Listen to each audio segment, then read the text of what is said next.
joining us.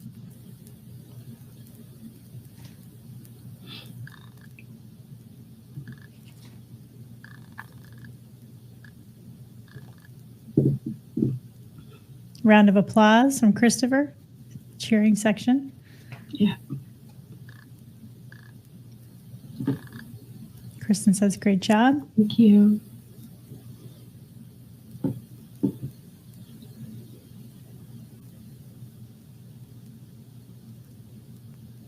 All right, we're going to switch over to Hanal. So Kimberly, you can take yourself off video.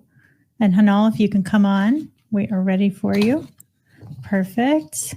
I'm a bit out of breath. I've literally just 15 seconds ago just walked in. So not that I'm tired from what's been happening.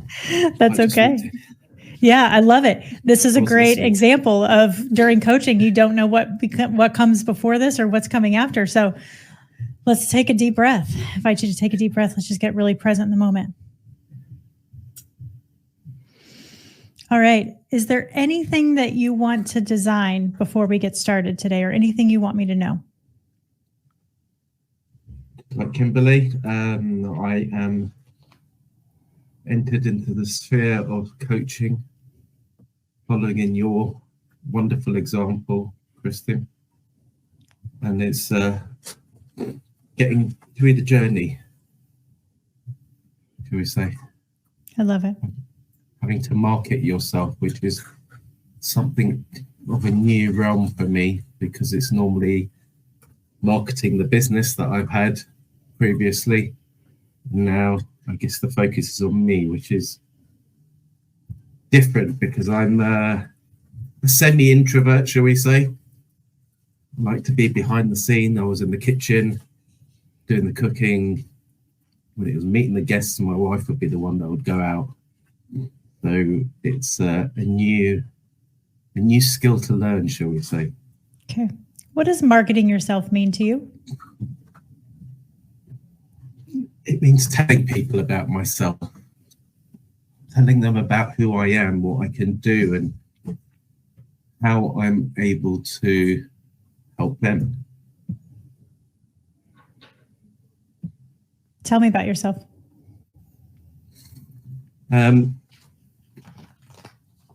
I have been through struggles like yourself. I've battled alcohol in the past.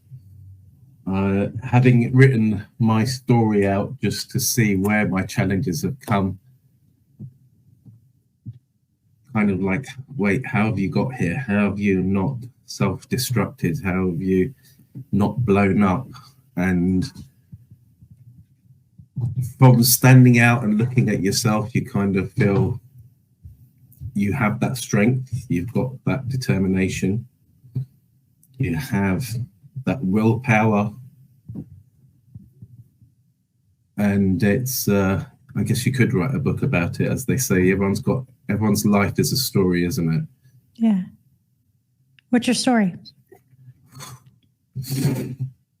So 32 years ago, I started into hospitality, and coming from an Asian Indian background, back then it was, you need to be a lawyer, you need to be a doctor, you need to be a dentist, and the high performing role, shall we say. So I had to battle my friends telling me, why are you doing hospitality? You know, it's not a good industry. But I guess my mindset was there that it was the area that I wanted to be in.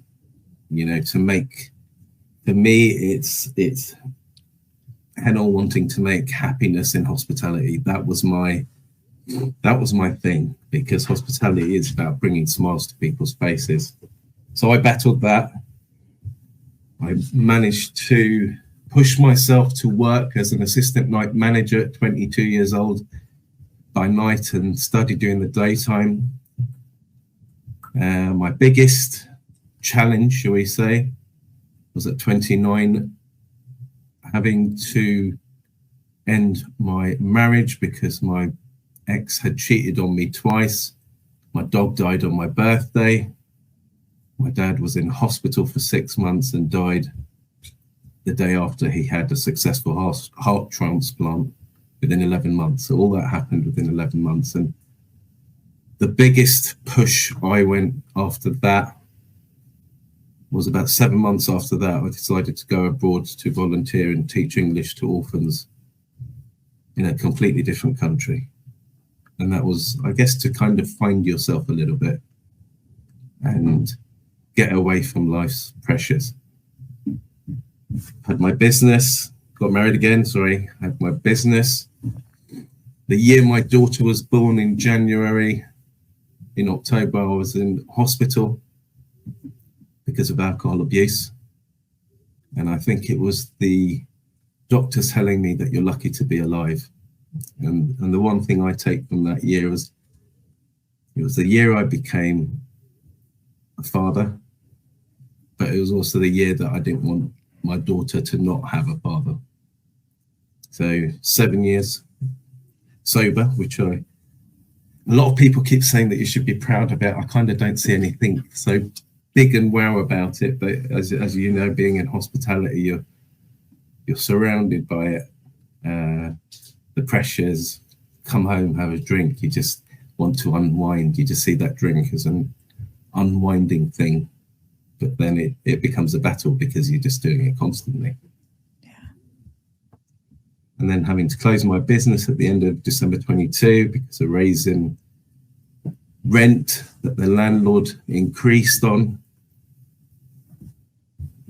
And I just took what I didn't, people kept saying, oh, you must be sad because you've lost it. But I just look at what I gained from it. I always look at what I gained from things. And my little thing is I like to fail because the word fail means a further attempt in learning.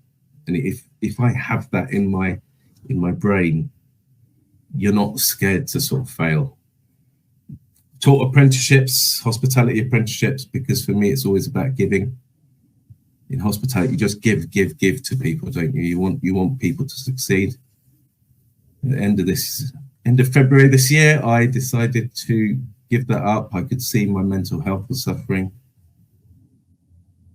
And I took this journey. My life coach actually that I had said to me that you should be a life coach because you've been through so much and you have that in you to have that patience, to teach people. And then here we are, certified life coach, and now it's time to help even more people, shall we say. Thank you for sharing all that. That's beautiful. Thank you. So what I'm hearing is that you have spent 32 years in hospitality and a lifetime of overcoming adversity and objection after objection and hardship after hardship, with the purpose of providing happiness and hospitality and teaching others how to do the same. What Yes. lands for you when I say that? It actually feels like responsibility now that you've got to deliver. The ticket's up on the server. You need to mix it up and start serving and giving the best dish you can. But it's a journey that I think can bring more happiness. How did you market your dishes to your staff when you were chef?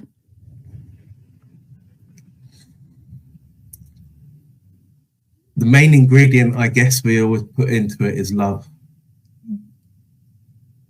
Anyone can make an omelette, shall we say, but it's how much love you put into it and how much care and making it as if you're serving your last one kind of thing.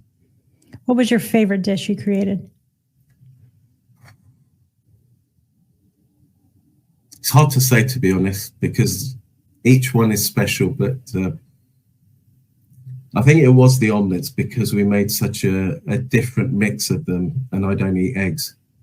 And I think that was the kind of the secret element, that although I don't eat eggs, people always used to be kind of amazed at that you might not eat it, but you serve it so well and you cook it so well. Yeah. And I think the other thing that was, we would have fun in the kitchen. There wasn't any shouting, there wasn't any screaming. We would just there in the moment and enjoying it. Yeah. It was a hobby. It was a hobby. To wake up early in the morning was a hobby. Yeah. Was there a story behind your dishes? It was just a bit different. You know, we had an Indian flavor and we used to call it Bollywood. We had Italian's flavor and we used to call it mafioso. We had Mexican dishes and we used to call it banditos. And it was just bringing, for us, it was bringing world cuisine in one place, into a small venue in northwest of London. Some people have not even heard of North Harrow, but it was just bringing that community together, because it was an environment where we, you know, when you have a business, you're able to give to the community because you've got that building to do more. It was that place where you'd have the schools saying, "Oh, would you mind donating to the raffle for the Christmas?" Yes, let's give out a £25 voucher. Let's give out a £50 voucher. Let's give breakfast for the family to just bring people together. I think it was having that space. Who's the community that you want to serve? I guess when you're trying to get down to that niche, I want to help people in that midlife who just feel that it's too late to do anything, to change their habits, to change their mindset. Where are these people? They're everywhere. They're hiding away, feeling that they can't do anything. They're stuck in, you know, you get to that midlife and you feel that this is who I am, this is what I've done, this is what I will be.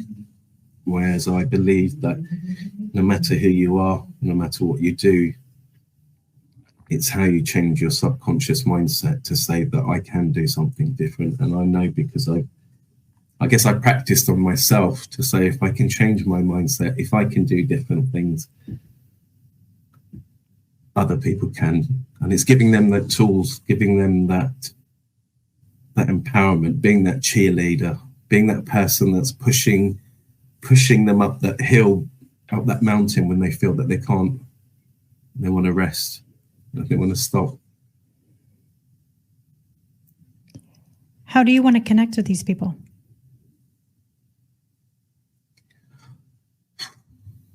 I want to connect with them, I guess, with my honesty, and, you know, just like, for example, sharing it out to you and saying it. You say, when you say about these challenges, making them feel that it doesn't matter what you've been through, that if I can do it, you can do it.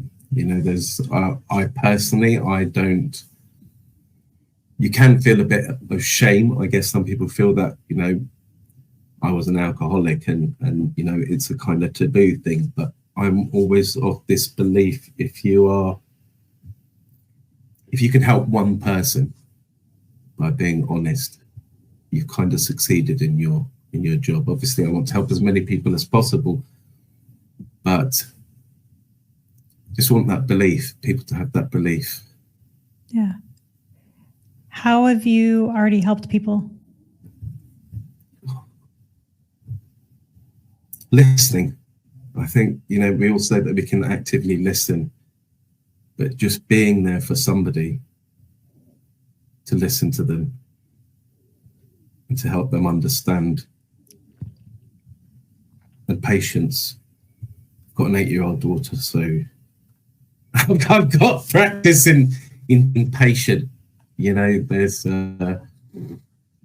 quite easy to shout at your children, I guess, when they're not doing things, whereas I'm quite a mellow person, and I know that by shouting it's not going to resolve anything. So it's having that understanding. We were all children once, believe it or not.